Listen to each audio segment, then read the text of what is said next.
Chicken Marsala, such a classic, and it just got better, and here's how. Sliced cremini mushrooms that we're going to saute.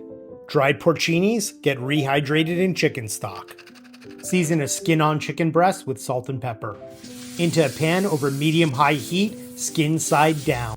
Then into a 350-degree oven. With porcini simmering off to the side, let's saute our creminis. With shallot, garlic, fresh thyme, then deglaze with marsala, add porcini broth, and let's reduce.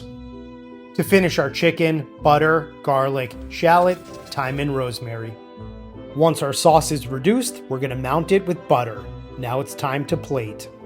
Let's place our chicken breast, skin side up, spoon on some of those mushrooms and sauce, finish with parsley, and like I said, this classic just got that much better.